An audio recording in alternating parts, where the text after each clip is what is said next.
I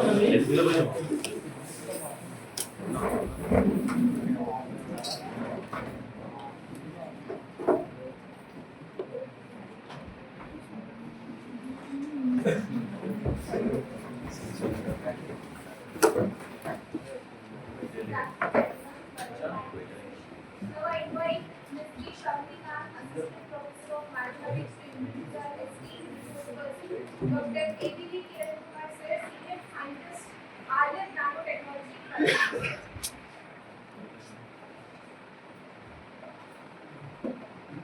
Good afternoon to one and all. It is my privilege to present the profile of our esteemed resource person, Dr. ABV-Kiran Sir. Sir is a distinguished nanotechnology researcher and Managing Director and CEO of Alien Nanotech Private Limited, Nellore, Andhra Pradesh. Sir holds an MSc in Organic Chemistry, an MBA, a PhD in Organic Chemistry, and postdoctoral qualification in nanotechnology from South Korea. With over 21 years of research experience and 18 years of post-PhD professional experience, including 6 years as an assistant professor at Amity University, Noida. Sir has made significant contributions to nanomaterials and their applications.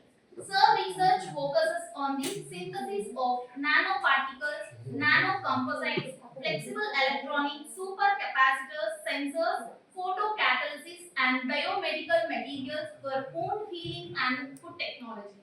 Sir has published 42 research papers, authored one book chapter, presented at 21 conferences, and holds 3 filed patents with 1 patent granted.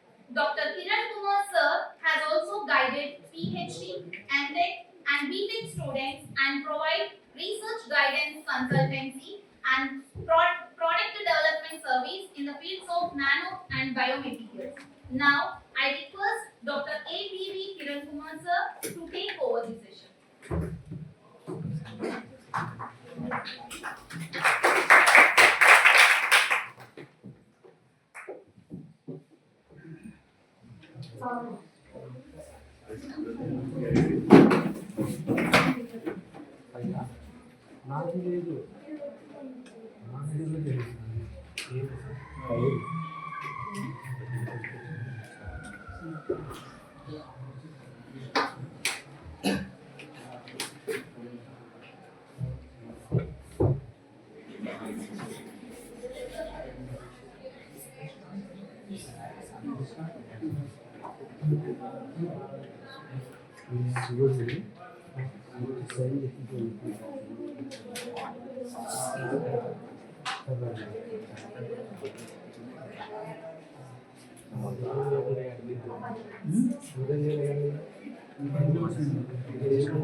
Here I also have given some like this inverted cross, but they have given microplastics and non-metal.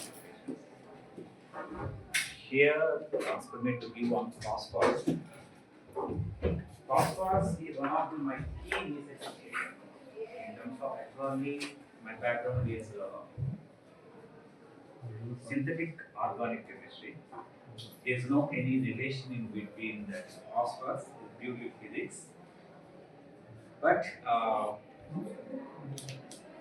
actually, where I started this research means after my PhD, using medicinal chemistry, sulfates, I went to the Korea to do the further research in nanotechnology. There, I got a chance to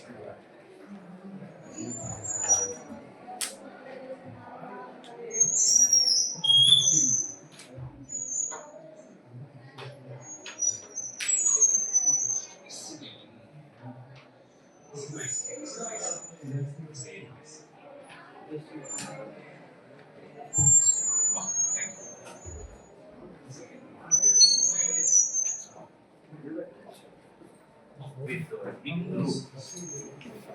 So there, that's a collaborative research in few departments, engineering, physics, and chemistry. So there I have started to learn my phosphorus, how to prepare and all these things from. There are few of my colleagues, physicists, so I have learned there. But being a chemist, learning techniques is very easy to me. So that's how I got interest on phosphorus and related LED applications. Later on, I have moved to another lab. It's a collaboration with an industry. There I have worked on flexible electronics. So we have developed a large scale displays.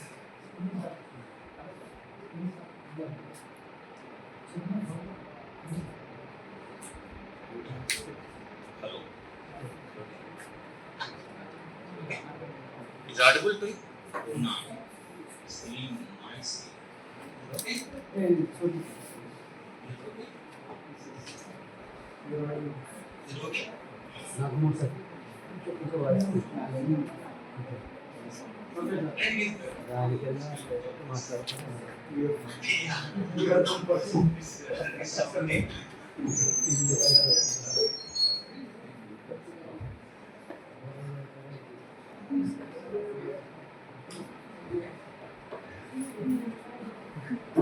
So we have developed a large scale displays. We are one of the finest lab in the world, I can say that confidently, where we can able to develop high quality silver nanoparticles and silver nanowires.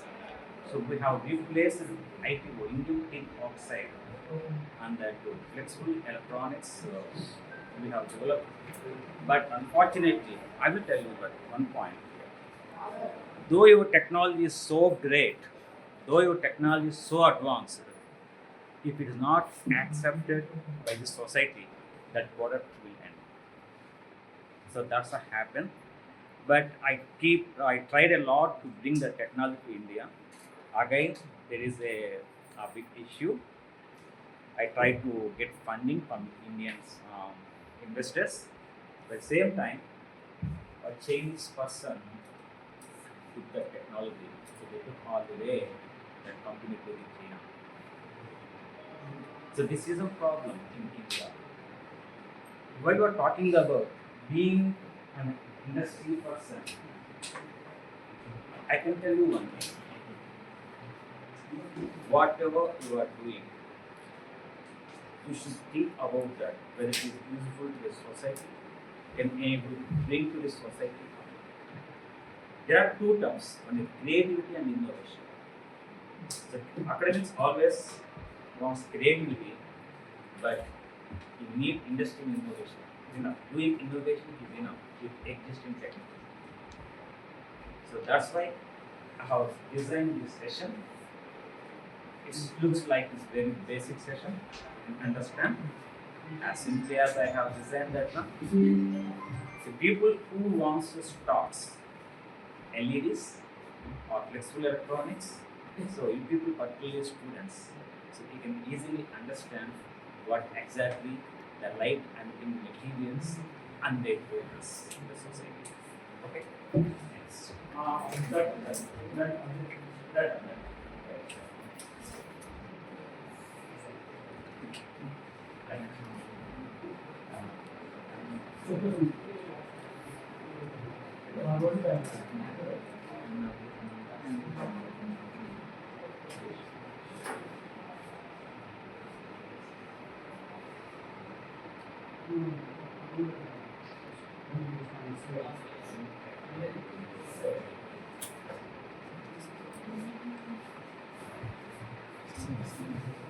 So you can see here, there are two pictures. That's why I have designed this section from very basics to the applications. If you are students or the students are there, it is very useful to you. This particular session, I don't think so. I may not be able to get it. I'm sorry for that. Because since my colleague told me that students also design this. So whoever wants to start their research in phosphorus, so this session will be okay. Okay. So here you can see that there are two pictures.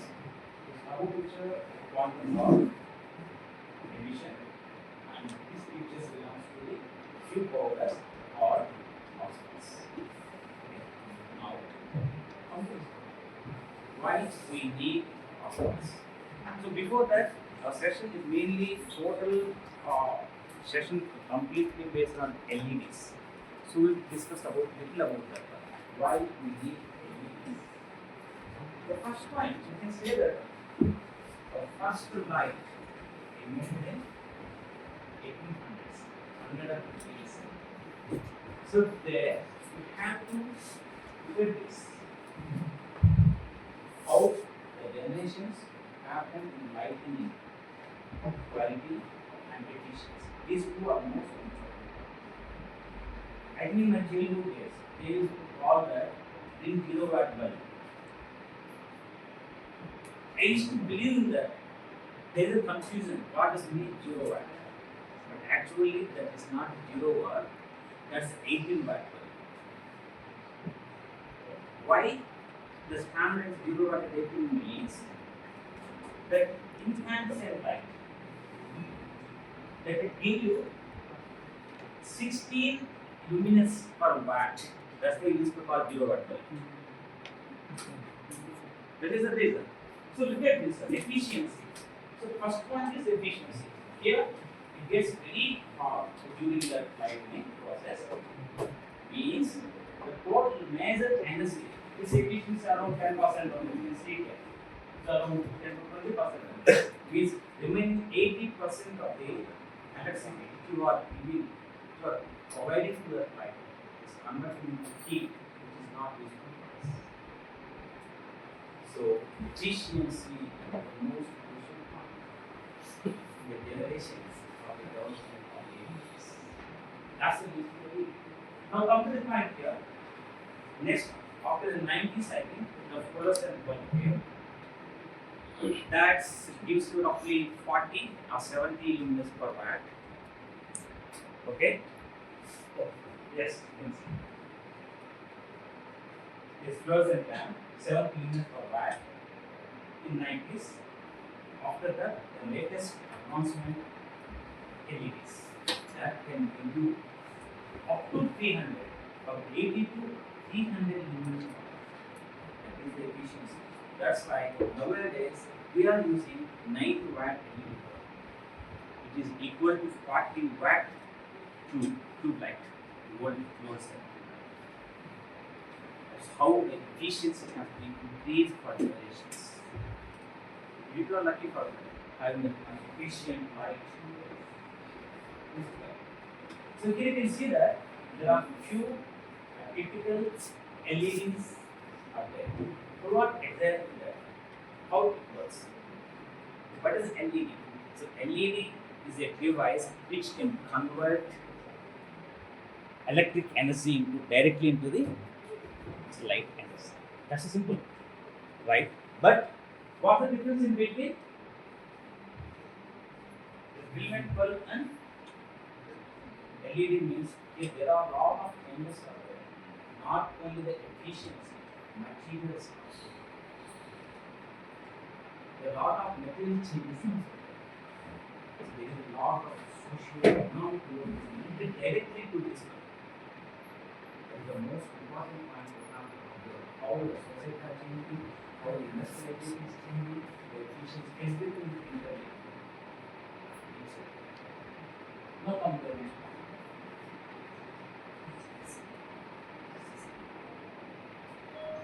As compared to it, one more point. Comparatively, you know the bulb.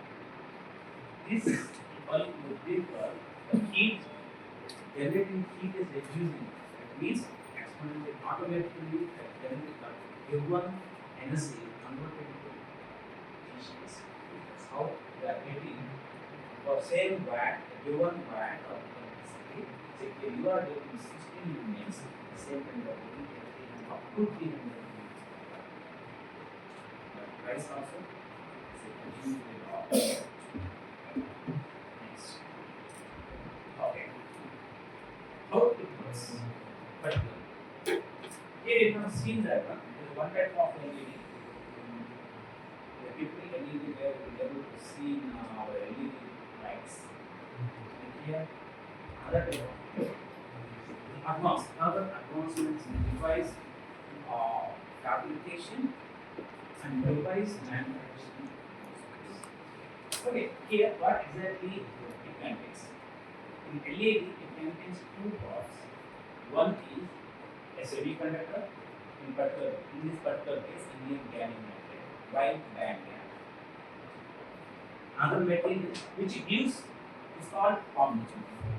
So whenever we provide electricity, electric energy, so first it absorbs, it gives you blue light.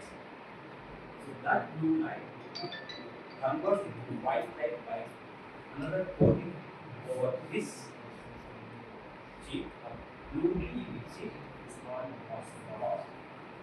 It is the most important material nowadays which we are going to discuss in this presentation. Phosphor, don't confuse particularly in this. So phosphor is a material, in particular the chemist knows very well. Phosphorus is a chemistry term.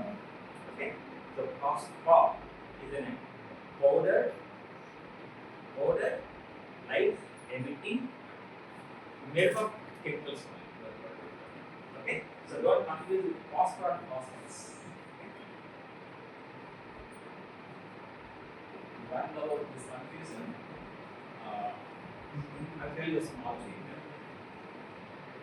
We were in Pune during one session. The same session is going on that one, but project presentation.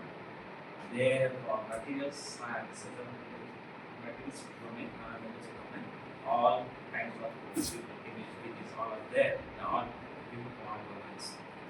And there were eminent scientists giving a lecture, on that phosphor, and immediately one chemistry professor enough time she was talking about phosphorus. It's quite common when you are talking about various domains which comes together. Okay, so this is the way it happens. So one confuse phosphor is a material which can emit light in absorbs.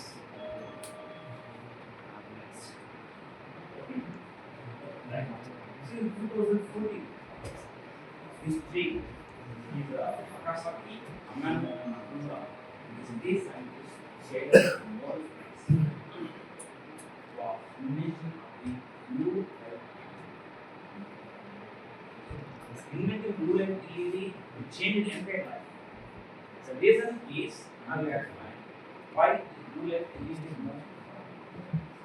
Okay, so next. Come here. It's very, very basic. Now we are what happens if light interacts with material? What happens? There are many phenomena. Can be happen anything. Transmission, reflection, refraction, diffraction, absorption, and so on. Can be happen anything. Depends upon the material's property. Depends upon the okay. So we are happy with material property. We have bulk materials. It can be happening with but what if we change the size of the object?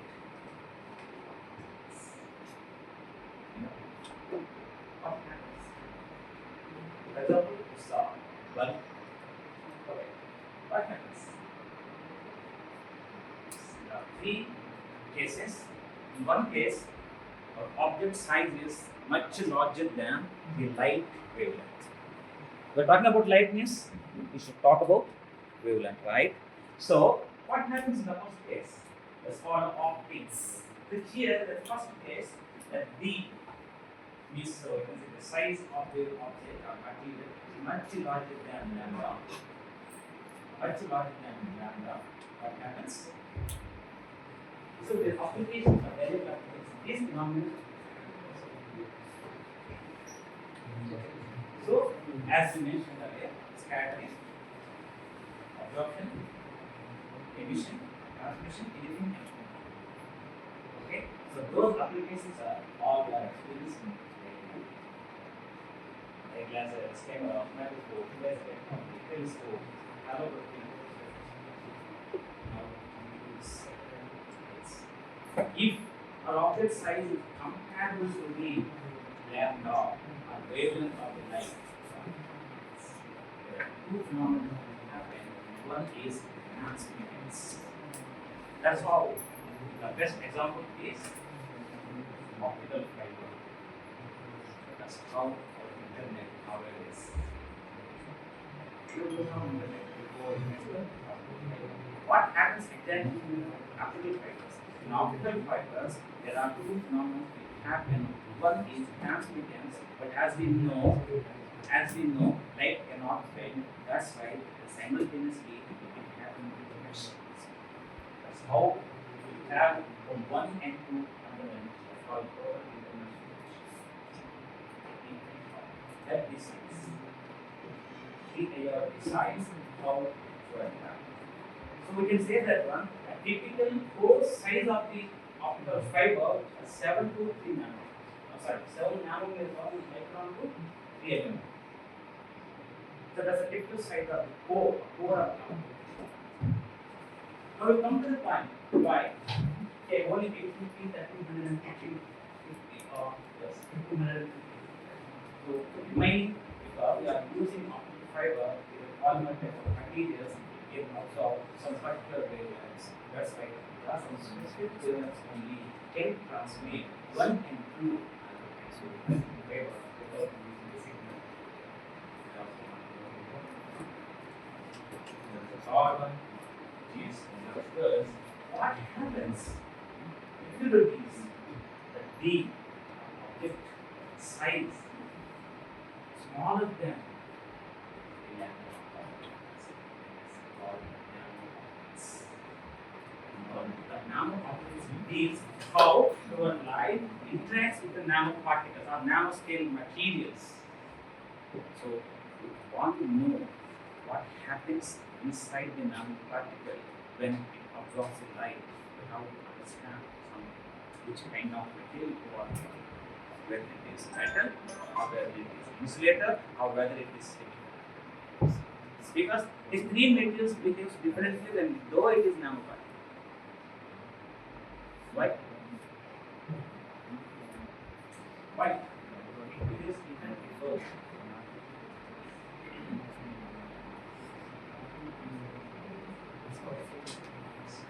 Right? Okay. So here.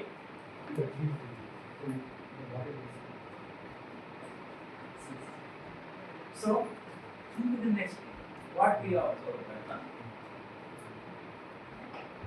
we observe, and then we also increase our object size to the nanoscale level. When the type observes, I already told you, there are three types of metals again: metals, semiconductors, and insulators. We forget about metals and insulators because our subject belongs to the semiconductors. So they are very clear. So we are talking about semiconductors which are at nanometer scale. Yeah, now come to the point. So when you observe light, it should emit. That's called luminescence. So if the luminescence, if the luminescence in the form of heat, thermal constant, that's how you can sense light. The element light will be the light water absorbs. You will consider as efficiency is very low. But if it emits in the form of radiation, means light, what happens? It's called luminescence. Again, luminescence, there are many kinds of luminescence we can be able to experience in our daily life.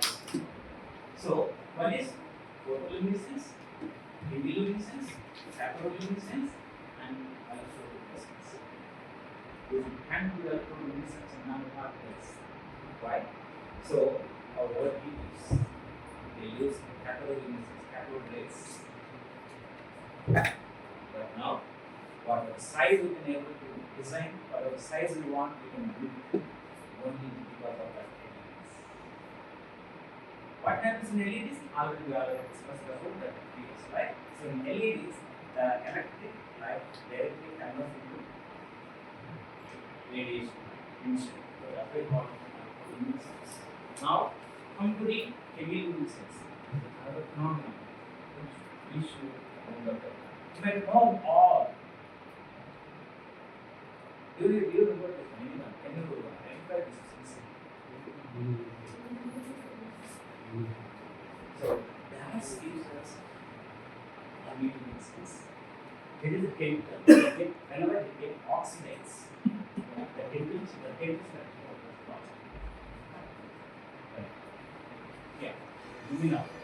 So in lumina, there is a this called if it happens, organisms or any insects, that's called bioluminescence. If it happens in the lab, that's called chemiluminescence. The chemiluminescence is most important technique in forensics. In detail, though if you clean the blood mass, you can easily identify with chemiluminescence. Okay. So there are not many, but we no need to worry about all remaining luminescence types. We no need at all this instance, and then we need only the photoluminescence and electroluminescence. We also no need any more the catholuminescence because that's how it is. No need now. So we will discuss about photoluminescence. Now come to the point. So we already discussed about that one. If a material or particle absorb light, it emits the light. But the case is semiconductor. What happens at molecular level is the most important to understand. Particularly the semiconductor internal mass structure is very distinct from other two metals and so that clear picture gives us the wrong sign. Here many things. Here you can see very simple. These various structures are non-radiative, means heat in the form of heat. Whatever the various structures you can able to see here, that's completely in the form of heat. The radiation emits the form of heat. So whatever the straight lines, either absorption, it depends upon that one, either absorption or radiation. Here, the fastest process is absorption. The slowest process is called photolysis. Here, one more term is delayed photolysis. Now come to the point. Here, the fluorescence, photolysis. These two are most important terms. But whenever the electron, whenever the semiconductor absorbs the light, that can reach any vibrational level in a particular electron. It depends upon the material property, it depends upon the band gap, it depends upon the energy source.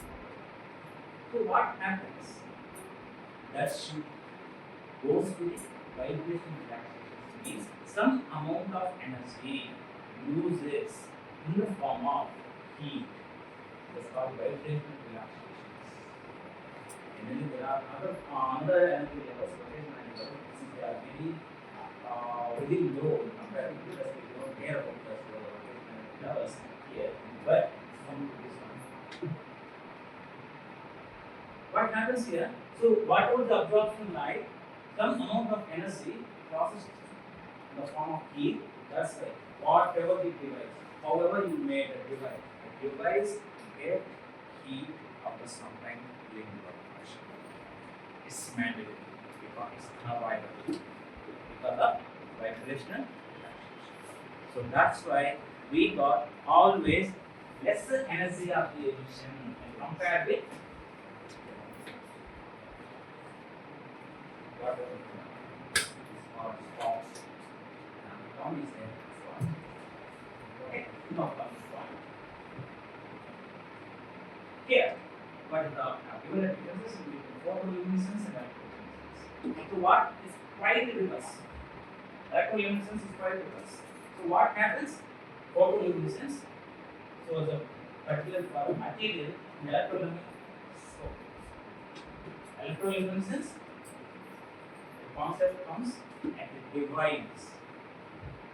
LED device. So LED device works based on electroluminescence, and then our phosphor material works on photosynthesis. So both phenomena are most important for us because to develop a phosphor, we need photoluminescence. To use for our daily life applications, we need electroluminescence. Okay, so what exactly happens here? And we already discussed in the previous slide about the photoluminescence. The photoluminescence is a material, a semiconductor will absorb some light and it emits directly to the radiation. That's all. Right. So we are getting the photoluminescence. But electroluminescence, what happens? You are providing electricity to separate electrons and holes. So electrons and holes, positive ions and negative ions. Okay, so you are separating from their own places. What happens? One electron will travel, and this called decombination sites. This is called decombination sites. So they travel together and they combine together.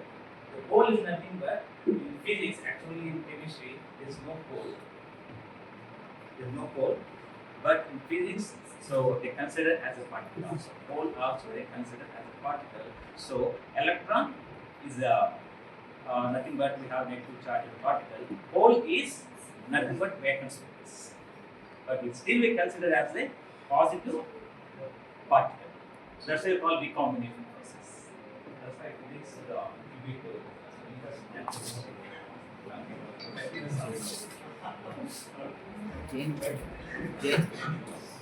Jane. That's what happens that holes and electrons they get recombination at a combination site. That is the energy. That releases energy in the radiation form. That's why it's called electroluminescence. Clear? So there is a major difference between the photoluminescence and both will.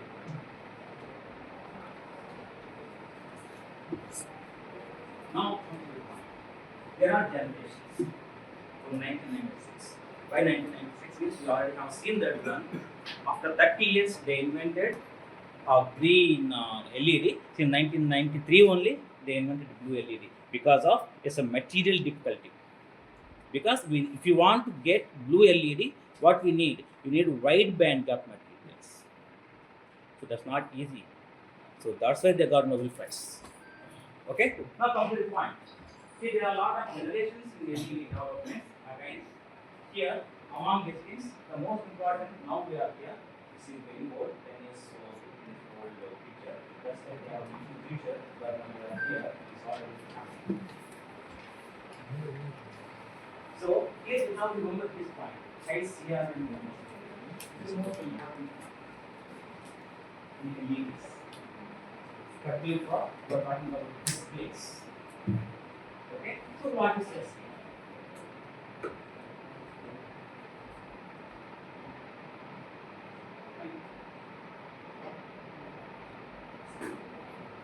You might have seen, heard of all these things. You might have seen these two pictures, we take pictures of something. Clarity in color. This is called seen by color rendering. This is most important. A scale comes to 0 to 100. How much highest CRI you get, your picture, that much natural, you can say that. So that is also one of the most important to achieve for LEDs, particularly for display applications. Color rendering is the most important. How? Right here, if you want to improve the CRI, then you have to prepare a high quality materials or phosphates. Only probably not. It may not possible, but that's one way of nano-phosphates. I'm not giving any basis of nano-phosphates, so I'm simply talking about we know that phosphates is around 1%. Now come to the point. What are the but we are talking about phosphates. What are the Look at this particle size, doping composition, one of the points. Then site symmetry, dope and ligand distance. These all are important points.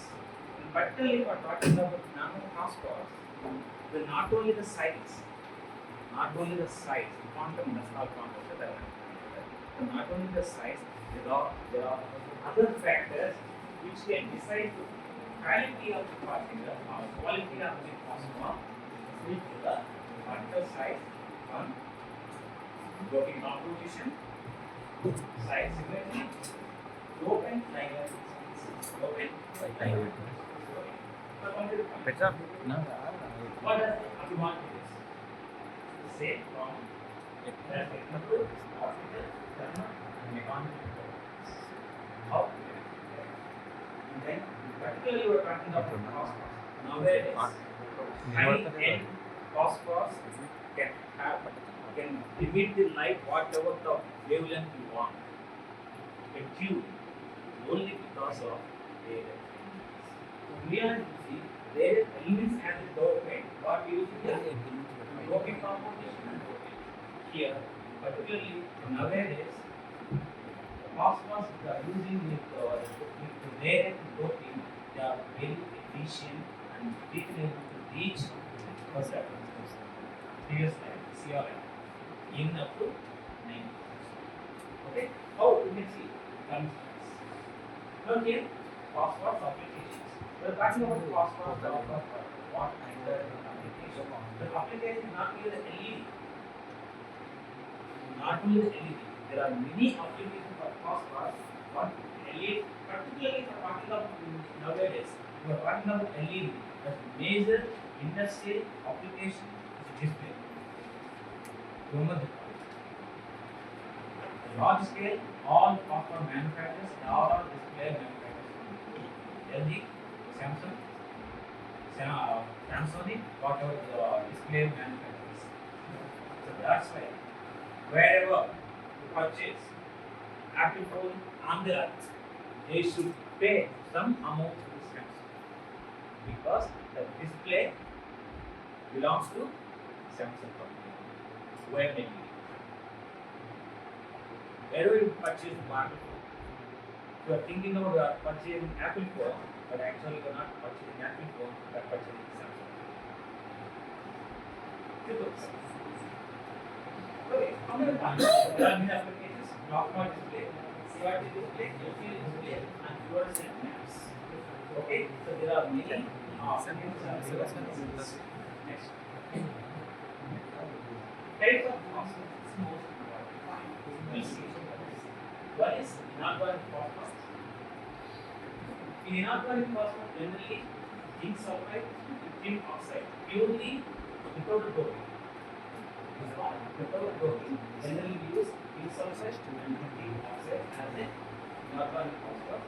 They are very efficient. They are first generation LED manufacturers. So they can use in lightning, displays, and emergency exercise. Okay. Now come to the point. Then progress. Here, next progress on single phosphorus and soil and basic